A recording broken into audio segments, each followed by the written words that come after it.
पश्चिमी संस्कृति के अनुसार इन दिनों प्यार का सप्ताह चल रहा है।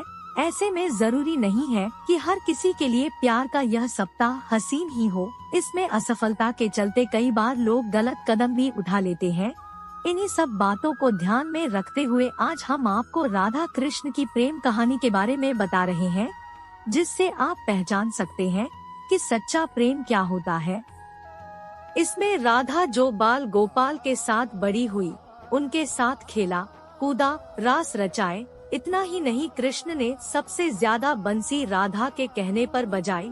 राधा कृष्ण का प्रेम ऐसा था जिसकी आज भी मिसाल दी जाती है। लेकिन सबसे दिलचस्प बात ये है कि इतने प्रेम के बाद भी कृष्ण राधा की मिलन नहीं हुआ, उनकी शादी नहीं हुई।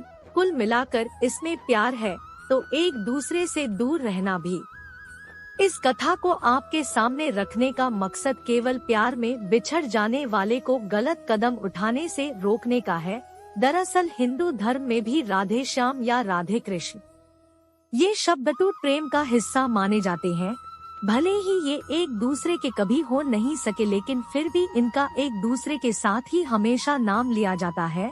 तो चलिए जानते हैं कि राधा कृष्ण की ये प्रेम कहानी अधूरी कैसे रह गई थी। एक और जहां कई लोग राधा सिर्फ काल्पनिक मानते हैं, इसका कारण ये है कि भागवत जिसने भी पढ़ी है उसका कहना है कि सिर्फ दशम स्कंद में ही जब महारास का वर्णन हो रहा है, वहीं एक जगह राधा के बारे में बताया गया है कि वो भी रास कर रही है और आनंद ले रही है। जबकि अलग अलग ग्रंथों में राधा और कृष्ण की गोपियों का अलग वर्णन है। एक जगह ये भी लिखा है कि कृष्ण की 64 कलाएं ही गोपियां थी और राधा उनकी महाशक्ति, यानी राधा और गोपियां कृष्ण की ही शक्तियां थी जिन्होंने स्त्री रूप ले लिया था। कुछ जानकारों के अनुसार तो गोपियों को ही भक्ति मार्ग का परमहंस, जिसके दिमाग में दिन रात परमात्मा रहता है, तक कहा गया है, क्योंकि उनके मन व दिमाग में 24 घंटे कृष्ण ही रहते थे। वहीं राधा और कृष्ण के प्रेम का असली वर्णन मिलता है गर्ग संहिता में। गर्ग संहिता के रचयिता यदुवंशियों कंस के कुलगुरु, जो एक तरह से कृष्ण के भी कुलगुरु हुए, ऋषि गर्गा मुनि थे। जानकारों के अनुसार गर्ग संहिता में राधा और कृष्ण की लीलाओं के बारे में बताया गया है। इस संहिता में मधुर श्री कृष्ण लीला है, जहां राधा कृष्ण के प्रेम के बारे में बताया गया है। वहीं इसमें राधा जी की माधुर्य भाव वाली लीलाओं का भी वर्णन है। गर्ग संहिता में श्रीमद् भगवद गीता में जो कुछ सूत्र रूप से कहा गया है, उसी का बखान किया गया है। जानकारों का ये तक कहना है कि अगर गर्ग मुनि यदुवंशियों के कुलगुरु थे तो वे अपने सामने चल रही कृष्ण लीला में किसी काल्पनिक किरदार का चित्रण करेंगे। ऐसा मुमकिन नहीं लगता। यहीं से राधा के सत्य होने का प्रमाण मिलता है। राधा से वादा और रुक्मणी से विवाह। कहा जाता है कि भगवान विष्णु के अवतार कृष्ण राधा से ये वादा करके गए थे कि वो वापस आएंगे, लेकिन कृष्ण राधा के पास वापस नहीं आए और चले गए। उनकी शादी भी माता लक्ष्मी के रूप रुक्मणी से हुई। कहा जाता है कि रुक्मणी ने कभी कृष्ण को देखा नहीं था, फिर भी उन्हें अपना पति मानती थी। जब रुक्मणी के भाई रुक्मी ने उनकी शादी किसी और से करनी चाही तो रुक्मणी ने कृष्ण को याद किया और कहा कि अगर वो नहीं आएंगे तो वो अपनी जान दे देंगी। इसके बाद ही कृष्ण रुक्मणी के पास गए और उनसे शादी कर ली। राधा ने कृष्ण से क्या कहा? कृष्ण के वृंदावन छोड़ने के बाद से ही राधा का वर्णन बहुत कम हो गया। राधा और कृष्ण जब आखिरी बार मिले थे तो राधा ने कृष्ण से कहा था कि भले ही वो उनसे दूर जा रहे हैं, लेकिन मन से कृष्ण हमेशा उनके साथ ही रहेंगे। इसके बाद कृष्ण मथुरा गए और कंस और बाकी राक्षसों को मारने का अपना काम पूरा किया। इसके बाद प्रजा की रक्षा के लिए कृष्ण द्वारका चले गए और द्वारकाधीश के नाम से लोकप्रिय हुए। वहीं जब कृष्ण वृंदावन से निकल गए तब राधा की जिंदगी ने अलग ही मोड़ ले लिया था। कहते हैं कि राधा की शादी एक यादव से हो गई। राधा ने अपने दाम्पत्य जीवन की सारी रस्में निभाई और बूढ़ी हुई, लेकिन उनका मन तब भी कृष्ण के लिए समर्पित था। जाने कौन थे राधा के पति? राधा के पति का वर्णन ब्रह्मावैवर्त पुराण में मिलता है। ये वेदव्यास द्वारा रचित 18 पुराणों में से एक है। वैसे राधा की शादी के बारे में भी अलग अलग कहानियाँ प्रचलित हैं। कुछ के अनुसार राधा की शादी अनय से हुई थी।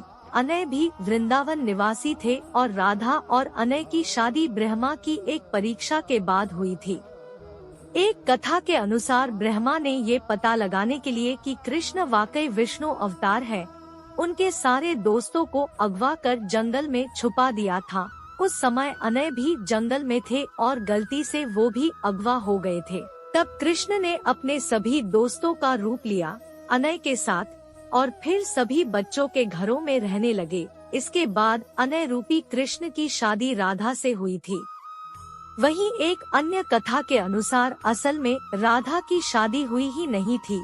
ब्रह्मावैवर्त पुराण के अनुसार राधा अपने घर को छोड़ते समय अपनी परछाई छाया राधा माया राधा घर पर माँ कीर्ति के साथ छोड़ गई थी। छाया राधा की शादी रायान गोपा यशोदा के भाई से हुई थी और अनय से नहीं। इसीलिए कई बार ये भी कहा जाता है कि राधा रिश्ते में श्री कृष्ण की मामी थी। इनकी शादी साकेत गांव में हुई थी जो बरसाने और नंदगांव के बीच स्थित था। कहा जाता है कि राधा ने अपना शादीशुदा जीवन अच्छे से व्यतीत किया, भले ही मन से वो कृष्ण से जुड़ी रही। राधा का देह त्याग। श्री कृष्ण ने बांसुरी तोड़कर कोसों दूर फेंकी। लोक कथाओं के अनुसार अपने जीवन के अंतिम दिनों में राधा ने अपना घर छोड़ दिया था और कृष्ण से मिलने द्वारका चली गई थी। जब आखिरकार ये दोनों मिले तो दोनों ने एक दूसरे से कुछ नहीं कहा। दोनों एक दूसरे के मन की बात जानते थे, लेकिन राधा को लगा कि कृष्ण से करीब रहना उस तरह का सुख नहीं दे रहा है जिस तरह उन्हें तब लगता था जब वो मन से कृष्ण से जुड़ी हुई थी। ऐसे में राधा बिना कुछ बोले महल छोड़कर चली गई। अंतिम क्षणों में कृष्ण ने राधा की अंतिम इच्छा पूरी करते हुए सबसे मधुर बांसुरी की धुन बजाकर सुनाई।